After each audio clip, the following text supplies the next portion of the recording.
पांडवों को, स्पेशली खास करके युधिष्ठिर महाराज को गाइडेंस करना था, उनको गिल्ट फ्री करना था। एक्चुअली इस दुनिया में हमेशा एक अपना ऐसा फ्रेंड होना चाहिए या ऐसे कोई ट्रस्टवर्दी व्यक्ति होना चाहिए जिसको हम अपना दिल का बात कह सके, और वो व्यक्ति भी उस लेवल का होना चाहिए कि हमें वो ऐसा गाइड करे कि हम हमारे बंधनों से निकले। तो युधिष्ठिर महाराज जो थे वो भीष्म देव से वैसे तो फ्रेंड ही थे, लेकिन उनपे बहुत ट्रस्ट था भीष्म देव पे, क्योंकि भीष्म देव कभी भी पार्शियल नहीं थे।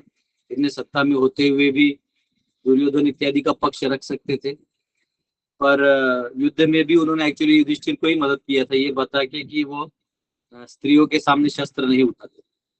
तो अपना वीकनेस बताना भी जो है, उन्होंने उनको मालूम था कि किसी न किसी तरह से धर्म तो स्थापना होगा, पर मुझे मार नहीं पाएंगे, तो अपना जो तोड़ है उन्होंने खुद दे दिया। तो जब अंत में सभी स्तुतियां कर दी, भगवान की महत्ता के बारे में बताया, कौन है ये जो हमारे सामने बैठे, ये कृष्ण है कौन, ये जब बताया तो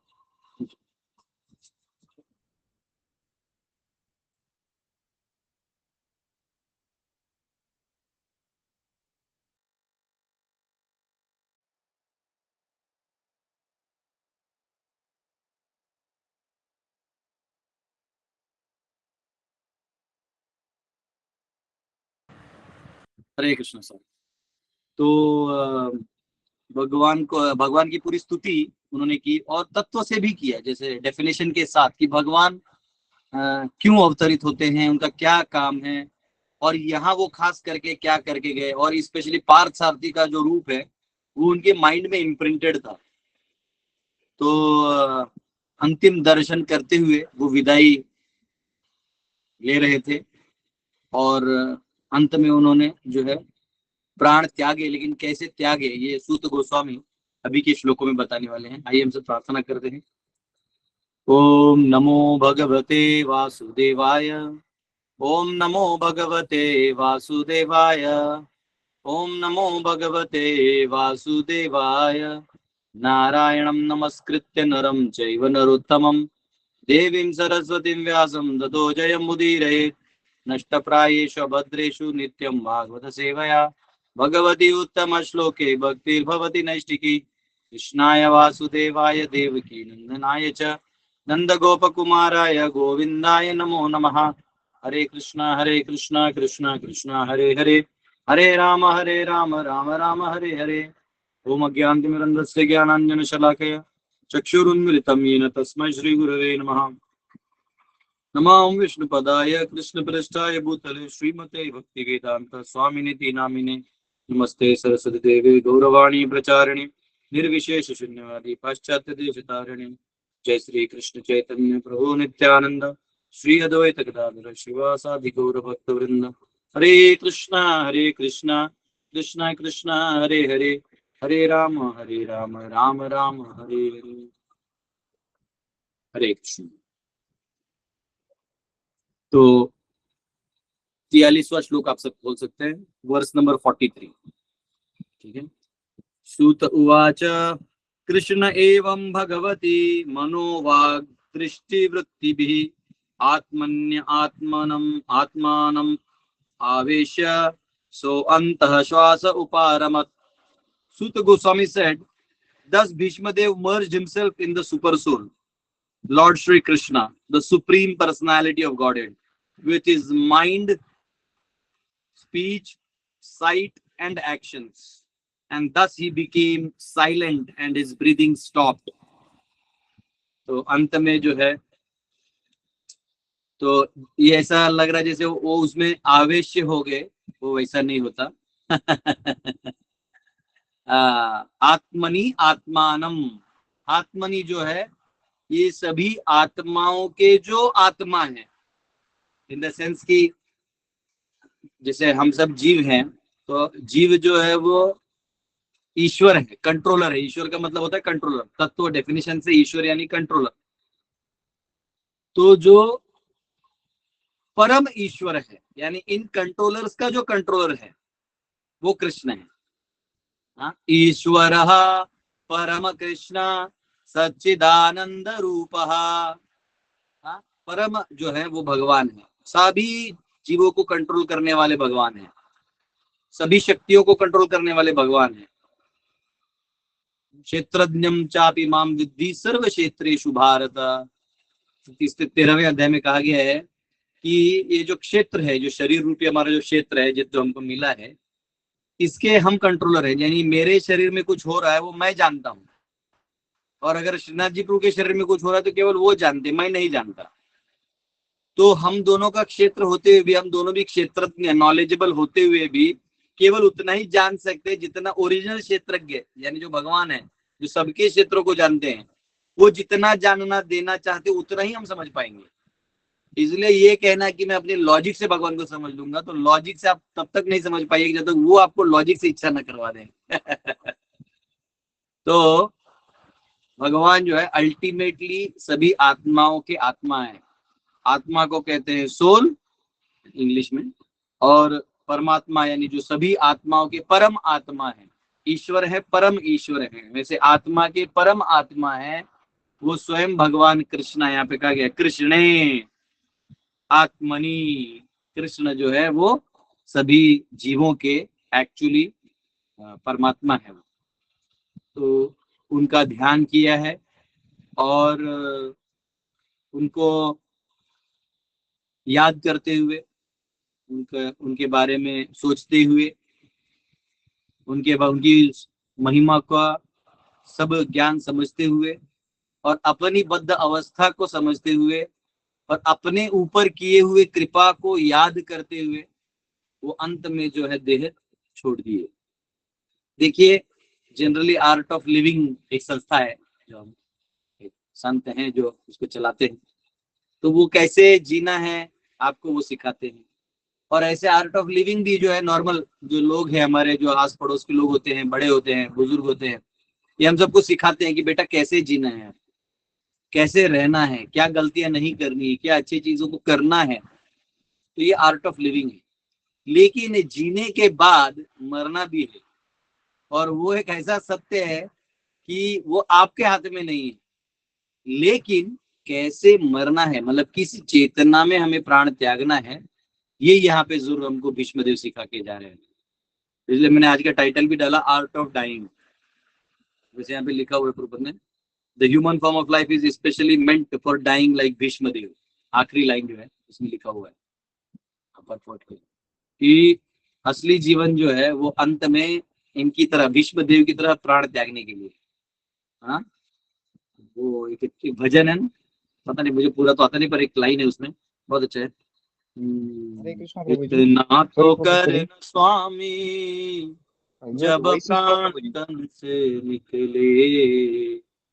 सोनी जी आप म्यूट कर दीजिए, हाँ, आपका आवाज आ रहा है, म्यूट कर दीजिए, म्यूट। क्लास के बीच में कोई नहीं बोलता, क्वेश्चन आंसर के समय बोलते हैं। हाँ? इतना तो करना स्वामी जब प्राण तन से निकले, गोविंद नाम लेके मेरे प्राण तन से निकले। हाँ, मेरा इतना तो करना प्रभु कि जब मैं जाऊं तो मैं आपका नाम स्मरण करते हुए जाऊं। हाँ, गोविंद नाम लेते हुए जाऊं। जिन्होंने अपना पूरा जीवन नाम के लिए समर्पित कर दिया है वो अंत में केवल नाम की ही आशा करते हैं।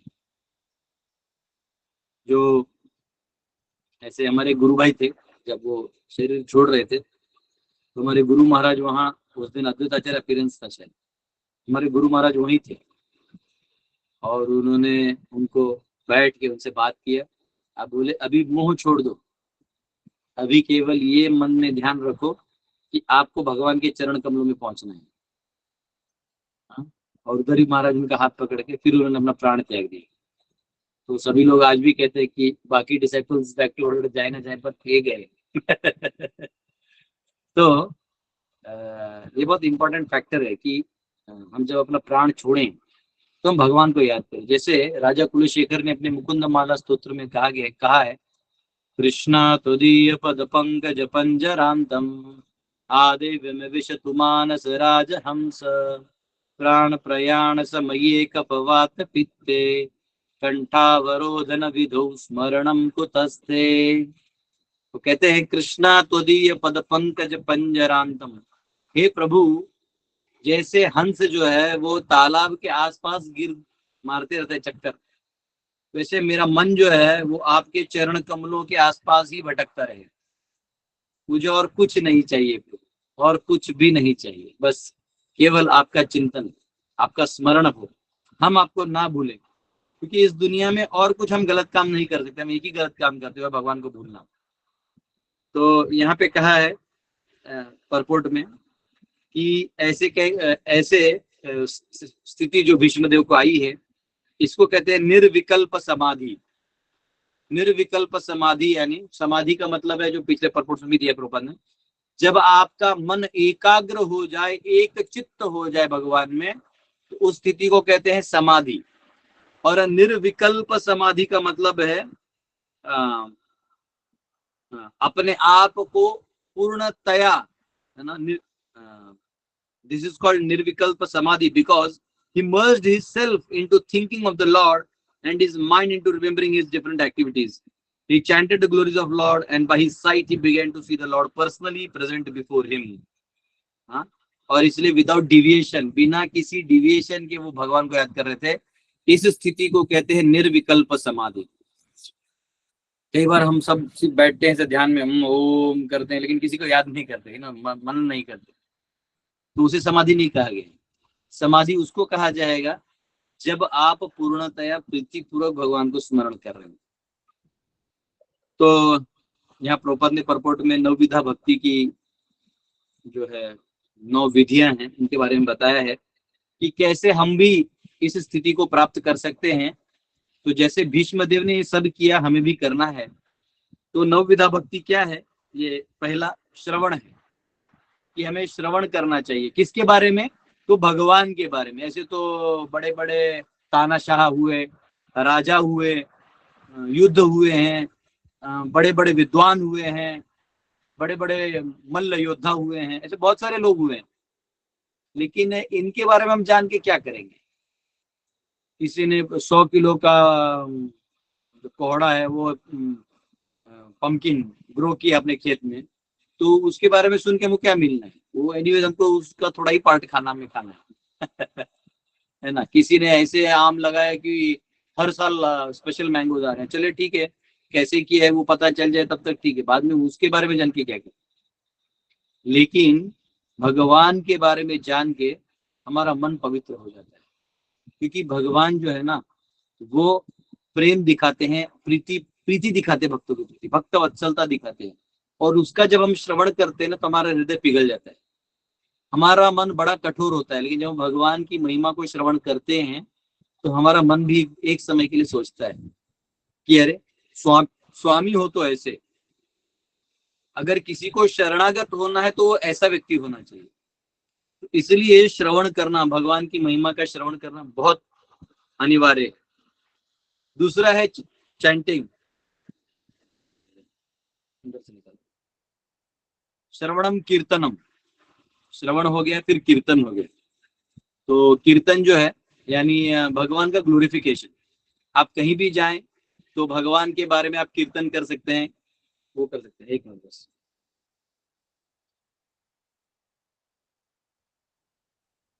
कुछ किया लगता कोई याद कर एक बार क्लास में से कुछ किया ही दे रहा था, कोई ज्यादा ही याद कर रहा था।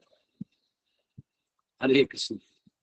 तो दूसरा जो है वो कीर्तनम, यानी चैंटिंग, भगवान के बारे में स्तुति करना खुद। एक तो है श्रवण करना कान से, देखिए कान में जाने से हृदय में परिवर्तन होगा, लेकिन जब मुख से गाएंगे ना तो द्वेष रहित हो जाएंगे, द्वेष खत्म हो जाएगा, हमारा द्वेष हट जाएगा। क्योंकि एक्चुअली हम किसी व्यक्ति की स्तुति नहीं कर पाते, इसका मतलब हमारे अंदर में उसके प्रति कोई ना कोई द्वेष।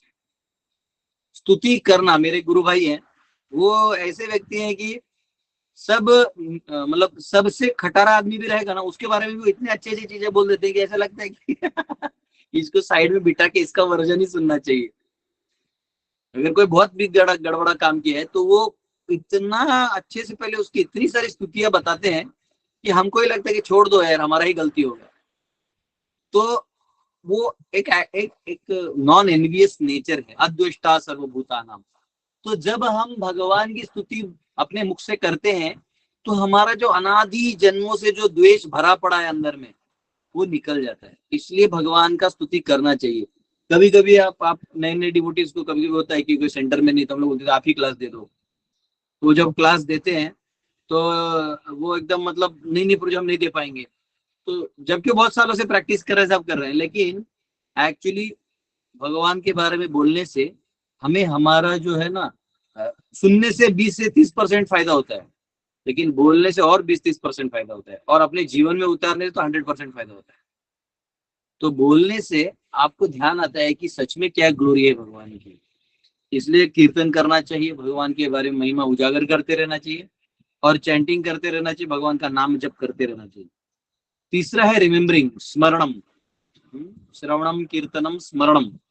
तो रिमेम्बरिंग यानी भगवान को याद करना, भगवान की हमेशा हर कार्य में भगवान को याद करना है कि कैसे इसमें भगवान का हाथ है। चौथा है सर्विंग द लोटस फीट, पाद सेवनम, उनकी सेवा करना। फिर वर्शिपिंग, अर्चनम, भगवान की विग्रह, श्री विग्रहों की सेवा करना। प्रेइंग, प्रार्थना करना भगवान को। वंदनम, एग्जीक्यूटिंग द ऑर्डर्स, भगवान के आदेशों का पालन करना। साख्यम, जो है सखा भाव में कार्य करना, फ्रैटरनाइजिंग। और लास्ट में आत्मसमर्पणम, यानी फुल्ली सरेंडरिंग, अपने आप को पूर्णतया सरेंडर कर देना चाहिए। एंड इस प्रकार से वो कह रहे हैं प्रभुपाद जी कि नवविधा भक्ति अगर हम करेंगे तो जैसे भीष्म देव को अंत में भगवान को याद करके वो इस शरीर को त्याग दिए, उसी प्रकार हम सबको भी वो मौका मिलेगा, हम सबको भी वो स्टेट ऑफ माइंड आएगा। और ये मत सोचिए ओ माय गॉड भीष्मदेव थे वो कर सकते, हम लोग नहीं कर सकते, चलिए पाप ही करते, हम लोग पाप अच्छे से कर सकते हैं। एक मेरा दोस्त था, वो बोलता है सुन यार तू कहाँ लेके जा रहा है, देखिए सुधरना वगैरह हमारा काम नहीं है, ये बड़े लोगों का काम है, देख हम लोग पाप करने के लिए बने हुए हैं, तू चल यहाँ से, तू भी क्यों जा रहा है। तो लोगों को वो ऐसा लगता है कि नहीं होगा हमसे, नहीं ये बहुत आसान है, ये चालू पहले से होता है श्रवणम से। आप जो ही श्रवण करेंगे तो भगवान की महिमा आपके हृदय में जाएगी, और जो ही जाएगी जो है अंदर है वो बाहर आएगा, वो मुख से बाहर आएगा। इसलिए आप देखिए ना कि लोग आश्चर्य होते रिश्तेदार की क्या हो गया इसको क्या हो गया। जितने भी घर डिवोटी बनते हैं ना घर में जो ही जाते लोग क्या हो गया इसको। आप क्वारंटाइन हो जाते हैं, आप किसी से मिलने के लायक नहीं बचते हैं, आपकी बात कोई समझता ही नहीं, आपको पागल घोषित कर दिया रहता है पीछे से, बस बाहर से व्यवहारिक काम रहता है, इसलिए लोग उतना डायरेक्टली नहीं बोलते। वरना एक बार आप वैष्णव हो गए, एक बार आप हरे कृष्णा हो गए, एक बार आपने अपना जीवन को भगवान के सेवा में ढाल दिया तो बस आप डिक्लेयर्ड पागल हो जाते हैं। अभी हम लोग उधमपुर गए थे तो एक परिवार से मिले, तो एक्चुअली मुझे मिलने के लिए एक परिवार आया था, उसमें एक माता थी, वो एक और एक उधर की लोकल माता से बात कर रही थी। तो उन दोनों का चर्चा चल रहा था, तब तो कुर्सी हिला रहे थे बैठने के, तो हम लोग खड़े थे तब तक। तो वो माता जी और उनके हस्बैंड उनके बैंक में बहुत बड़े मैनेजर थे, बहुत अच्छा सैलरी था, फ्लैट वैट सब कुछ। तो इन माता जी पूछे माता जी आप लोग कैसे सेवा करते हैं, तो बोले नहीं हम लोग यहाँ पे निष्काम भाव से सेवा करते हैं, हम लोग कुछ नहीं लेते, जो मंदिर से प्रसाद मिलता है, और हम हमारे गुरु महाराज ने आज्ञा दिया। तो उनके दो या तीन बच्चे दिखे मुझे, वहीं रहते हैं, वहीं ज्ञान लेते हैं, सेवा करते हैं गुरु के निर्देशन में। ये बहुत बड़ा समर्पण है, एक सन्यासी भी इतना नहीं कर पाएगा। तथाकथित जो आजकल के सन्यासी हैं इनका आप कथा में पैसा नहीं दीजिएगा तो गुस्से से देखते हैं। यहाँ देखो सारा बैंक मैनेजमेंट सब छोड़ के अपने गुरु के आश्रय में क्या मिलता है, चावल दाल रोटी सब्जी बस, और कहाँ कुछ मिलता है, सैलरी है नहीं, इतना अच्छे से सेवा करते हैं। लेकिन उन्हें जो मिलता है, उनको बोल रहे थे हमारे घर वालों ने तो डिक्लेयर कर दिया कि ये मतलब एक तो घर वाले जो सास ससुर थे माता जी के, वो अपने बेटे को तो पागल डिक्लेयर कर ही दिए। वो बोले बेटी तू तो कम से कम ठिकाने पे है। बोले क्या करूं, मेरे को भी वो हरे कृष्णा का पागलपन लग गया है। तो बोले तू भी ऑथराइज्ड पागल है, और हमारे तीनों छोटे पोतों को भी तुमने पागल बना के रख दिया है। तो ये जो प्यार है ना, ये जो लव है, ये जो भगवान के प्रति प्रेम है, ये श्रवण से आके और ये नवविधा भक्ति में करने से जो आ जाता है ना, उसके बाद अगर कोई पाप भी करना चाहे ना, तो वो थोड़ी देर के लिए एक मजबूरीवश थोड़ा कर देगा ना, बाद में उसमें इंटरेस्ट नहीं रहेगा। जैसे सांप होता है ना, कोबरा, उसको दांत में जहर होता है, दांत तोड़ दीजिए फिर उसका क्या खेल खेल सकते हैं। वैसे एक भौतिक संसार में जो ओरिजिनल विष है वो भगवान के प्रति द्वेष है, जब वही खत्म हो गया तो अब इस संसार का भोग क्यों करेगा आदमी? क्या करेगा इधर भोग करके, कि डोमिनेंस क्यों करेगा, जब उसको मालूम है कि मेरे प्रभु कृष्ण है जो मुझ पे डोमिनेट करते हैं और वो संसार में भी डोमिनेट करते हैं, तो आपका टेंशन खत्म हो गया। तो यहाँ कहा गया है, प्रभुपाद कह रहे हैं कि आप भी वो स्थिति को प्राप्त कर सकते हैं। आप ऐसा मत सोचिए कि हम ये स्थिति प्राप्त नहीं कर सकते। आपको हमेशा याद रहना चाहिए कि भगवान बड़े दयालु हैं, और भगवान एक बार अपनी कृपा दृष्टि डाल देंगे तो आपका काम हो जाएगा। एक बार श्रीपाद रामानुजाचार्य, ये कथा मैंने पहले भी बताया लेकिन फिर भी बताना चाहूंगा अभी के प्रसंग में। श्रीपाद रामानुजाचार्य जो श्री संप्रदाय के आचार्य थे, तो 125 साल रहे इस धरातल पे, और उन्होंने समाधि लिया। उनका शरीर आज भी श्रीरंगम में है, उनको आज भी टर्मरिक लगाया जाता है, वो वही है अभी भी। आप उनका दर्शन करने जा सकते हैं, श्रीरंगम में प्रणाम कर सकते हैं, वहीं उनका दर्शन होता है। तो ये एस्टोनिशमेंट है, एक्चुअली ये अजूबा है। तो श्रीपाद रामानुजाचार्य श्री संप्रदाय के प्रमुख आचार्य हैं। तो इनको जब ये जा रहे थे तो इन्होंने अपने एक स्टूडेंट को नेक्स्ट आचार्य घोषित कर दिया, और वो जो लड़का था वो बहुत छोटा था उम्र में, पराशर भट्ट नाम था उनका, और वो बहुत विद्वान थे, बड़े ही करुणामय थे। वो बोले, गुरुदेव आपने मुझे बना दिया, मैं कहाँ से, मैं नहीं कर पाऊंगी। बोले नहीं, गुरु की आज्ञा पे विश्वास रखो। तो ठीक है। उसके बाद उन्होंने कहा कि गुरुदेव मुझे ये बताइए कि वैकुंठ कौन जाता है। तो रामानुचार्य ने कहा कि जो भी व्यक्ति भगवान को अति प्रसन्न करता है और सभी वैष्णवों को प्रसन्न करता है और विष्णु का नाम लेते रहता है, वही वैकुंठ जाएगा। तो बोले लेकिन सब तो इतना कर नहीं पाएंगे। तो बोले नहीं, भगवान इतने दयालु हैं कि अगर कोई उनको प्रसन्न ना भी कर पाए लेकिन वो वैष्णवों को प्रसन्न कर दे तो भी वो चला जाएगा वैकुंठ। बोले लेकिन कुछ भक्त तो ऐसे हैं कि विष्णु को तो छोड़ ही दीजिए, सभी भक्तों को भी प्रसन्न नहीं कर पाते। तो बोले नहीं, तो अगर वो कुछ भक्तों को भी, एक 5-10 भक्तों का ग्रुप है, उस भक्तों को भी अगर वो प्रसन्न कर दे तो भी वो वैकुंठ चला जाएगा। कई बार होता है ना, हम लोग हरे कृष्ण मूवमेंट में कोई सेंटर में है तो कोई सेंटर में, आप जिस सेंटर में अच्छे से होते हैं वहीं से आप वैकुंठ चले जाएंगे। तो बोले फिर लेकिन जो वो भी नहीं कर पाएंगे तो, बोले नहीं, भगवान इतने दयालु हैं कि किसी ने एक डिवोटी को भी अगर प्रसन्न कर दिया तो भी वो वैकुंठ चला जाएगा। और बोले अगर कोई किसी करने के लायक नहीं है तो बोले नहीं, अगर वो इस भक्तों के संग में गलती से आ गए और किसी एक वैष्णव को एक क्षण के लिए गलती से भी प्रसन्न कर दिया तो भी भगवान उसको वैकुंठ लेके चले जाए उतने के लिए। हाँ, तो ये श्रीपाद रामानुचार्य जब ये स्टेटमेंट कहा तो पराशर भट्ट को करुणा के ऊपर उनको फेथ आया कि भगवान कितने दयालु है। आप इतना करिए, इतना करिए, भगवान वो सिर्फ देखते आपने क्या किया है, क्या गड़बड़ किया वो देखते नहीं, क्योंकि संसार गड़बड़ के लिए ही बना हुआ है। बॉक्सिंग मैच में सिर्फ बॉक्सिंग ही मारा जाएगा, उधर और कुछ होने वाला नहीं है। उधर ये नहीं कि दोनों महाप्रसाद गोविंदे कर रहे हैं, लोग हेलमेट लगा गया मारामारी करने के लिए। संसार में जीव जो है वो एक दूसरे को ठोकने के लिए आया है, वो भोग करने आया है, वो भोग ही करेगा। वो इंपॉर्टेंट है ही नहीं भगवान के लिए। भगवान बोलते इस दुनिया में मेरे बारे में कौन बोल रहा है। तो कोई बोलता है राधे राधे, बोला अरे तो राधा रानी का नाम ले रहे, देखो कृष्ण बोल रहा है, नारायण बोल रहा है, तो भगवान बहुत खुश हो जाते हैं। तो अगर कोई भगवान को या भक्तों को किंचित भी प्रसन्न कर दे तो वो जो है वैकुंठ जाने के क्वालिफाइड हो जाता है। तो यह प्रभात कहते हैं कि श्रीमद भगवद गीता और श्रीमद भागवतम ये दोनों भी जो है ये भगवान से अभिन्न है। तो इनका श्रवण करना मात्र यानी भगवान के दर्शन के लेने के बराबर है। तो इसलिए अगर हमें हमारा जीवन, देखिए बहुत सारे पुराण हैं, उपनिषद हैं, बहुत सारे ग्रंथ हैं जो आप पढ़ सकते हैं, लेकिन अभी कलयुग में हमारा समय इतना शॉर्ट है कि हम कब तक जिएंगे इसका भरोसा नहीं। तो इसलिए भगवत गीता और भागवतम एटलीस्ट हम पढ़ लें। इसलिए मैंने ऑनलाइन भी भगवत गीता पूरा दे दिया, और भागवतम भी धीरे धीरे पूरा दे रहा हूँ। तो कम से कम ये जो है ये बहुत रिक्वायर्ड है। बाकी जिनको बहुत नॉलेज है और टेढ़ा ब्रेन है उनके लिए मैं उपनिषद, वेदांत सूत्र ये सब अच्छे से पढ़ाऊंगा।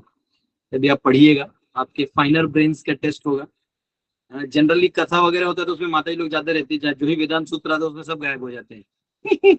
प्रभु जी नहीं समझ रहे।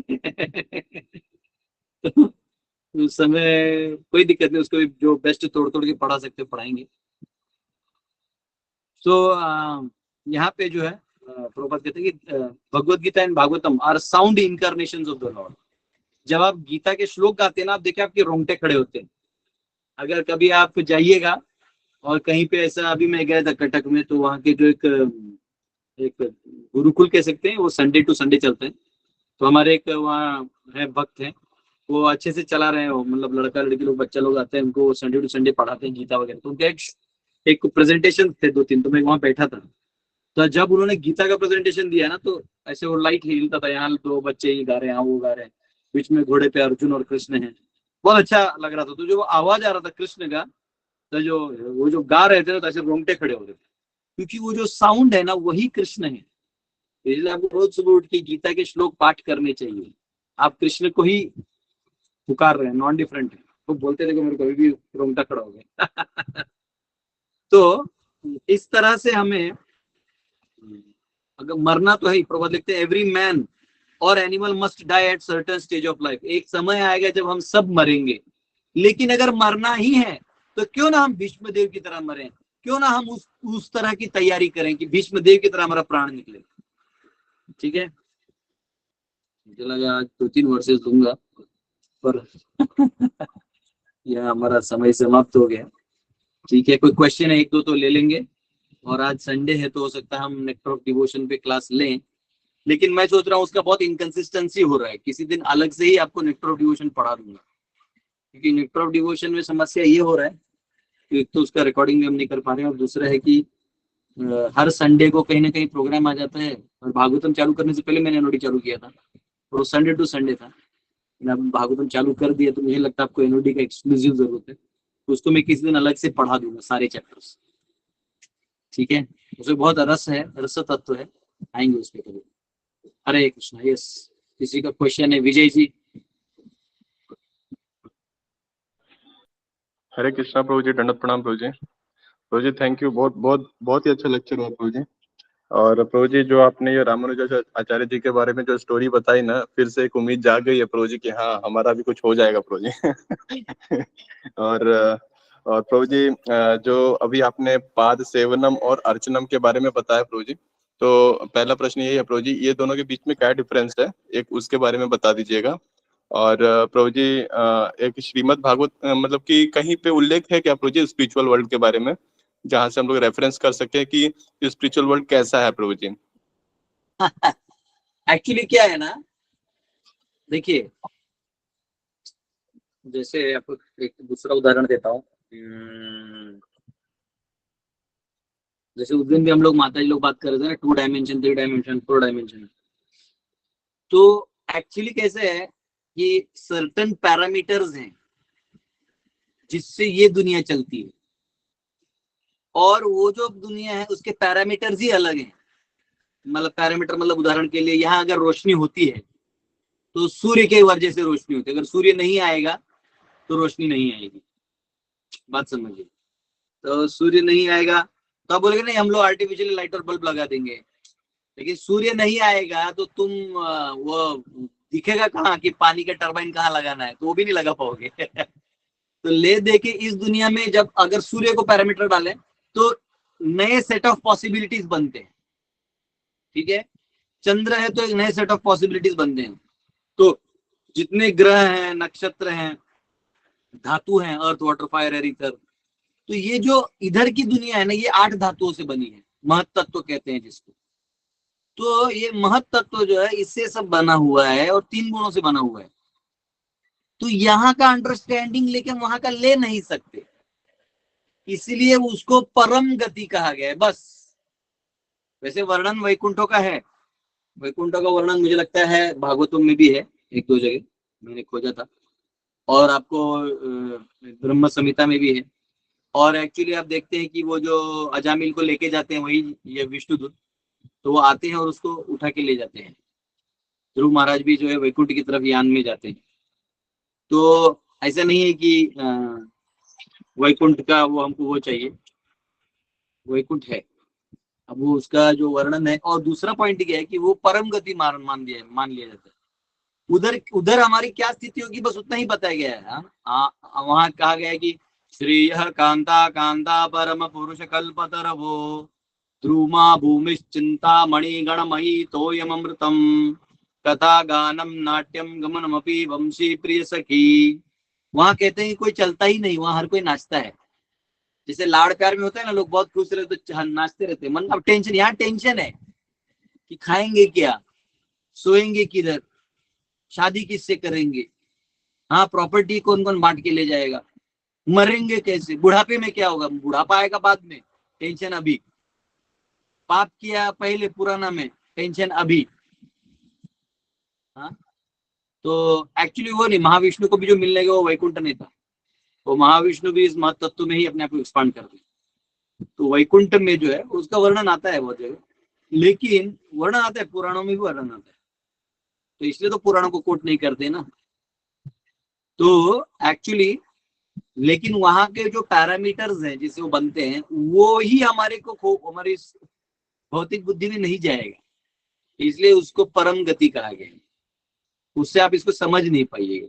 जैसे मैं आपको क्या उदाहरण दूं, अगर कोई छोटा स्कूल का बच्चा है उसको हम बोलेंगे ये ऐसा ऐसा है मैथ्स में, तो बोलते त्रिशूल कैसे आ गया मैथ्स में, त्रिशूल नहीं आ सकता, लेकिन उसको ये मालूम ही नहीं ये समेशन है, वो उसको नहीं पता है, उसको तो नॉर्मल 1+1 ही नहीं पता है, तो समेशन क्या समझेगा। आप इंटीग्रेशन बनाइएगा, हाँ इंटीग्रेशन बनाइएगा तो बोलेगा देखो ये सांप है, तो वो उसका लेवल ही नहीं है, वो पैरामीटर उसके खोपड़ी में जाने ही नहीं है। तो वैसे हम सबका जो बुद्धि का लेवल है या जो भी है, तो एक्चुअली वैकुंठ आपको रिवील होगा। जैसे रूप गोस्वामी यहीं बैठ के गोलोक में जाके आ जाते थे, तो ये वो रिवील होने वाला चीज है जो लॉर्ड खुद जब दिखाना चाहें तब समझ में आएगा। वैसे बहुत सारे, अभी मैंने एक्चुअली कोई संकलन किया नहीं है अच्छे से, लेकिन वैकुंठ बहुत जगह रेफरेंस आता है वैकुंठ।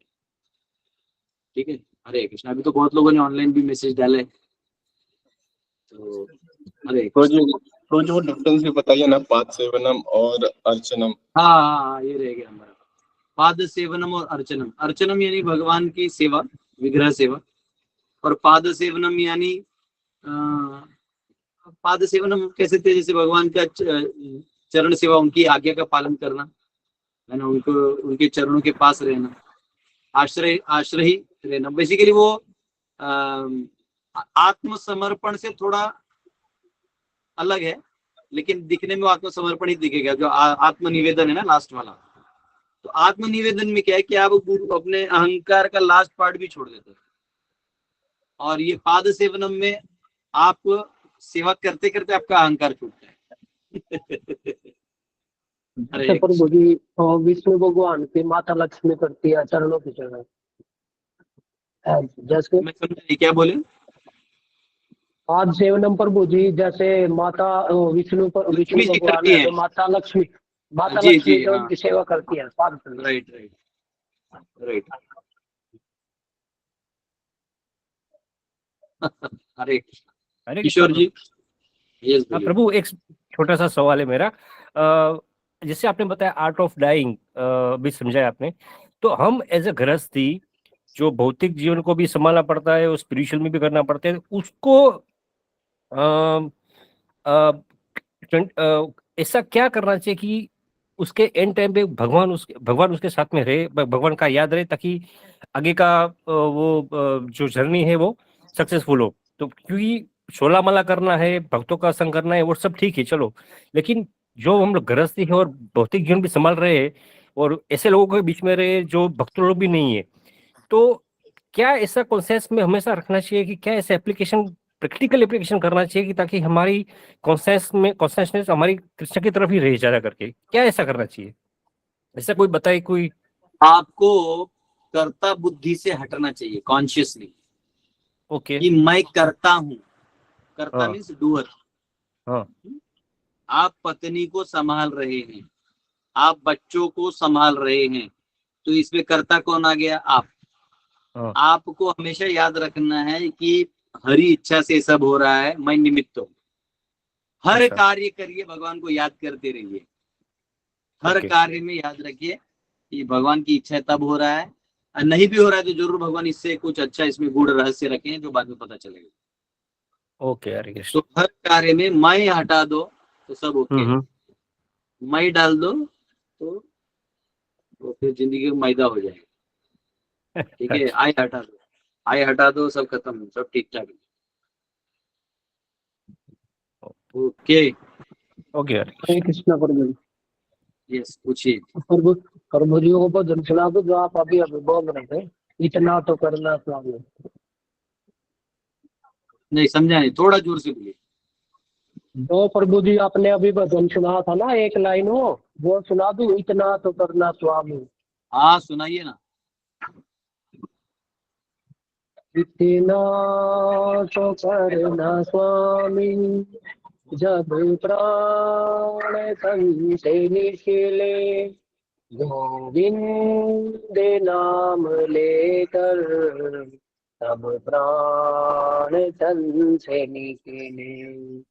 श्री गंगा जी का तट हो, यमुना का बंसी बट हो, मेरा सांवरा निकट हो, जब प्राण तन से निकले।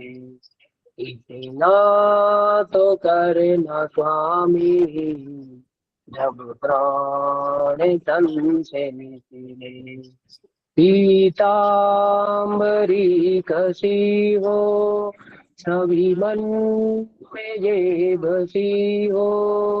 पीतांबरी कसी हो, सभी मन में ये बसी हो। होठों पे कुछ हंसी हो, जब प्राण तन से निकले। इतना तो करना स्वामी, जब प्राण तन से निकले।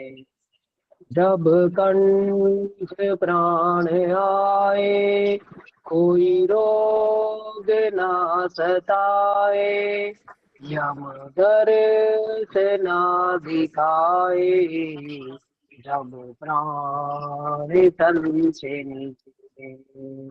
उस वक्त जल्दी आना, नहीं श्याम भूल जाना। इस वक्त जल्दी आना, नहीं श्याम भूल जाना। राधे को साथ लाना, जब प्राण तन से निकले। एक भक्त की है अर्जी, खुद गर्ज की है गर्जी, अब आपकी है मर्जी, जब प्राण तन से निकले। इतना तो करना स्वामी, जब प्राण तन से निकले। गोविंद नाम लेकर, तब प्राण तन से निकले। हरि बोल। हरि बोल। हरि बोल। हरि बोल। हरि बोल। हरि बोल। हरि बोल। हरि बोल। जोर से गाएं, हरि मन से। बोल। हरि वाह, बोल। हरि बोल। हरि बोल। बहुत बहुत सुंदर, वेरी गुड। यस, किसी का कोई क्वेश्चन है और?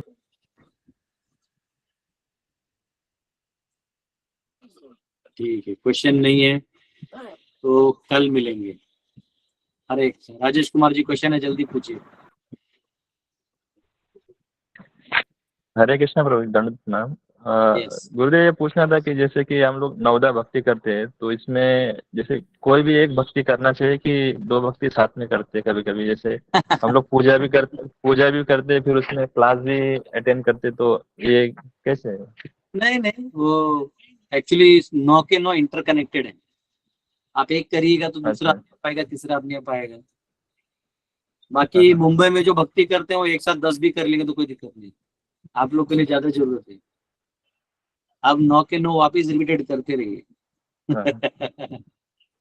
ठीक है, ओके मनोज जी।